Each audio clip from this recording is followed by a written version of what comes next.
Good morning, my dear students. I hope you all are fine. In previous class, I have discussed different movements of different animals. Today, I am going to discuss a movement of one another animals, that is snakes. How movement takes place in snakes. How do snakes move? This is a very interesting fact. Just try to concentrate in your class. That snakes, they have a long backbone. Okay, as you have seen, I hope most of you have seen in video how they move. Okay, they connected. Actually, they have very thin muscles. Okay, in their body they have. So first point we have to write. Case of snake, they have a long. They have a long backbone, and they have very thin muscles, but these muscles are connected to each other. Okay, they are connected to each other even though they are very far from each other, and these muscles are also connected with some interconnected with the backbone, ribs and muscles. Okay, and skin also. Backbone, ribs and skin. These thin muscles are connected with backbones. These muscles are interconnected with muscles, interconnected with them. Then they are also connected to ribs, backbone and skin also. So their thin muscles, even though they are far from each other, they are interconnected with each other, and they are also connected with ribs, backbone and skin. Okay, now that is their muscle structure. Now the snake's body curves into many loops. Most of you have seen the loops, they form such a loops, no, while their movement. So these are called loops. Okay, these are called loops. Now each loop of the snake gives it a forward push. Each move towards that loop that gives a forward push by pressing against the ground.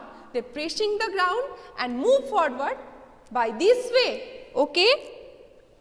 Now since its long body makes many loops and each loops give its push, so they have very long body and they are making such so many loops, and so many loops that is actually pressing against ground, and each loops gives in this push. Okay, and the snakes move forward very fast, not in a straight line. Due to presence of such loops, they can move fast and move forward. They do not move like in a straight line. Okay, they do not move in straight line. So understood this, how they move. Now we have discussed so many movements. These are occurring due to presence of bones or muscles or skeleton structure present in the different animals. We have discussed from beginning, we have discussed in human beings, then earthworms, cockroach, then snails, birds, fishes, then snakes. Okay, I hope all of you understood this portion. Very easy chapter this is. Now as this subtopic is under gait of animals, G-A-I-T, gait of animals, this subtopic is actually taken from a book, Gait of Animals. This is actually a book, Gait of Animals. Gait means move, and here the gait of animals, such a name, such a subtopic is taken from a book that is written by a Greek philosopher, ancient Greek philosopher named Aristotle.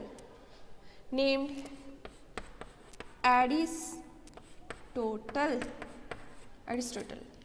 Okay, now who is Aristotle? Aristotle is actually known as father of biology. Okay, father of biology. Father of biology. Okay.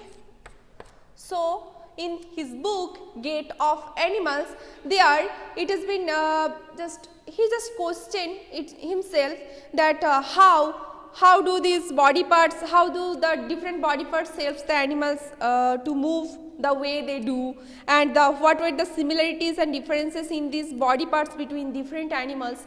Such things are there in this book Gait of Animals by Aristotle, and he is also known as father of biology, also zoology. Okay. Now I hope you understood this portion. Now comes to another topic. As we have to make our body strong and strengthen our muscles so that we can become more active for any work we do every day. No. Now there is a way, invaluable gift known as yoga, that is the gift of ancient Indian tradition, and the United Nations declared 21st June as International Day of Yoga. Okay. So yoga is celebrated